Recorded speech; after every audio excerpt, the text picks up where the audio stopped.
Ooh, another comment. Great, great. What's it say?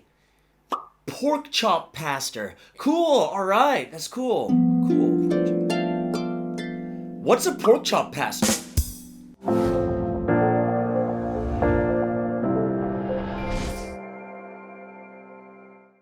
Hey guys, how's it going? Welcome to Espresso with Sky, giving you a fresh perspective on faith, life, God, and the Bible. I'm Pastor Sky. Over here are my two sidekicks. And if you haven't done so, go ahead, hit all those crazy buttons. But the most important one is we want you to leave an honest opinion on today's topic. Now, if you want to support this ministry, we got PayPal and buymeacoffee.com. So let's get into today's topic. So recently I did a video on the Mark of the Beast and I got a lot of comments from it, and there were two comments in particular that really surprised or shocked me. So the first one was someone gave me their opinion, what they thought the Mark of the Beast was. I was like, oh, thank you so much. I love your insight, bro. And he said, wow, it's so good to see an open-minded Christian. I was like, why would you be shocked to see an open-minded Christian? Shouldn't we be open-minded, especially to each other? And then the next day, I knew what he was talking about because I got a second comment, and it was just two words. You know what the words were? Pork chop pastors. And I was like, no way. And I couldn't believe it. How did this person know that I liked pork chops? Because I love pork chops. What's going on? And I thought to myself, wait. This has got to be different than what I think. So let me just check this out. And I was looking around and all I could find was Mexican food recipes. And I was like, okay, this can't be it. So then I thought maybe it's slang. I'm a little bit older now. This could be something like a slang of the new generation. So I checked Urban Dictionary. Pastor pork chop. A pastor just telling bits and pieces of the Bible, not telling the parts that was taken out. Oh, so this person is saying that I am bad for doing this. So then I thought to myself, you know what? Is it just me, or is this happening everywhere else in like the Christian YouTube world? So I went to some of my favorite YouTubers, Christian YouTubers, checked them out, and what happens? They're all there. They have the comments of hate everywhere on every channel. It doesn't seem any different than the world. It almost feels like we're doing the exact same thing the world does. Shouldn't the world of Christianity be a little bit different, like more open-minded, more dialogue, more discussion, and more conversation? And when I looked at my comment, it was just name-calling. There's no reason he gave me to say, this is why you are a pastor pork chop, or this is why I believe this is wrong. It was just a name and it was done. And this is what kind of inspired me for today's topic. And I really want everyone to understand why we should be more open-minded. And this is something I think that is very important for all of us. And I'm going to take you step by step through the different scriptures and the mindset we need to have in order to be more open-minded, especially within the Christian world. So we're going to take a look at 3 points about today's topic. Now let's take a look at the first point I want to make today, which is the basic foundation of faith, or the basic foundation of salvation. So in Christianity, there are hundreds and thousands of topics that people are arguing, discussing, and having these debates over. But there is one thing that everyone agrees upon. And what is that? Take a look at 1 Corinthians chapter 3, verses 10 through 15. Paul spells it out beautifully in verse 11, and he says, "For no one can lay any foundation other than the one already laid, which is Jesus Christ."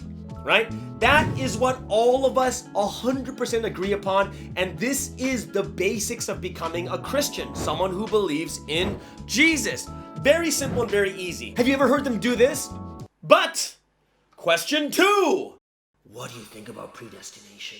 Ooh, what do you think about baptism? Ooh, what do you think about the mark of the beast? This will determine your salvation. No one ever does that, because everyone knows 100% there is only one thing that constitutes the foundation of our faith, which is the Lord. That's it. That is the thing that matters more than anything else, and every Christian across the board believes in this one thing.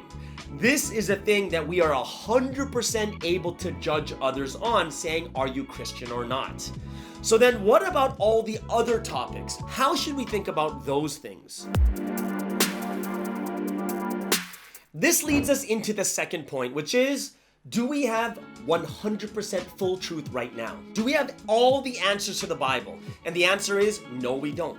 Questions like mark of the beast and the baptism, predestination, all these questions come up, but do we have 100% of all the answers? And the answer is no, we don't. Do I believe there is an answer? Absolutely. I do believe there is a truth, and we're going to find out what the mark of the beast is, what baptism really is, what predestination really is. We're going to figure out in all its glory. We're going to have that time. But when is that?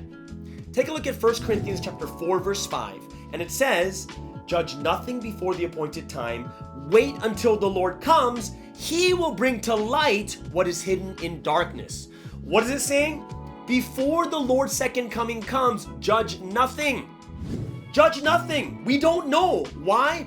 Only when the Lord comes, it says, he will bring to light what is hidden in darkness, which means at that time, we're going to get 100% truth. And that's when we can absolutely judge. Because think about it, Jesus comes again and he says, oh, baptism, it's that. Well, if he says it, then if anyone says anything different, we're going to be like, nope, that's wrong. Because at that moment, we have full truth. In John chapter 16, verse 25, Jesus himself says, I'm talking to you figuratively now, but in the future, I'll tell you plainly. Just tell you plain exactly, this is everything about God. In the future, when the Lord comes again. So if you think about this, we can't even judge until the Lord comes again. There are very few things we're absolutely certain about, and that is the foundation of faith, right? Which is Christ as the foundation. If you really think deeply about it, if people start to judge other churches or say that their church is absolute truth before the Lord's second coming comes, that's really arrogant if you think about it. It is, right? Does any church have a monopoly on all the truth in the Bible? So that brings us into the third and last point for today, which is it's better to look at what you need to fix rather than constantly judging others. Let's take a look at Matthew chapter 7, verses 3 through 5. And it says, "Why do you look at the speck of sawdust in your brother's eye and pay no attention to the plank in your own eye? How can you say to your brother, 'Let me take the speck out of your eye,' when all the time there is a plank in your own eye?"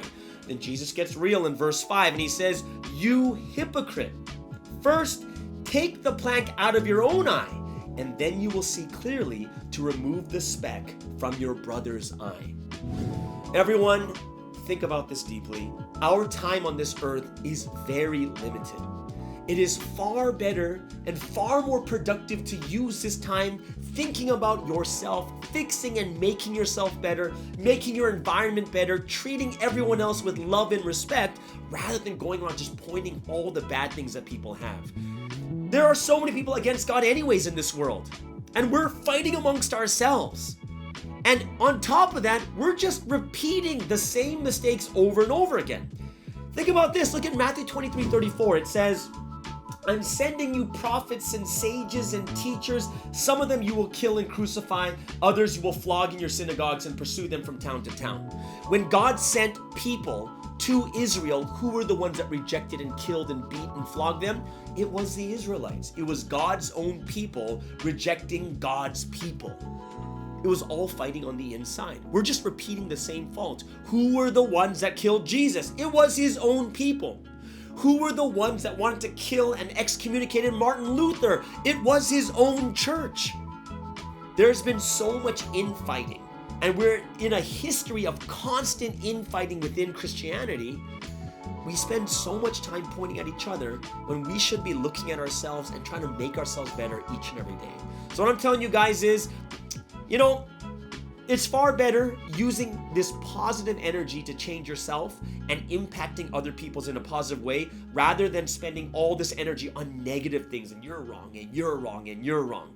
There's a much different life in those two paths, all right? So that is the last point for today. I hope you guys enjoyed today's talk. If you have any comments, I would love to hear your opinions down below. And yes, I love to hear different opinions as long as it's respectful. It could be Christians, non-Christians, other religions. I would love to hear everything, and even your full examples and your scriptures or whatever it is. I'd love to hear all of it, all right? So everyone have a wonderful week, and we'll see you guys again next week. This is Pastor Sky for Espresso with Sky, and over here are my two sidekicks. Everyone have a wonderful day and week, and we'll see you again. Yeah, see ya.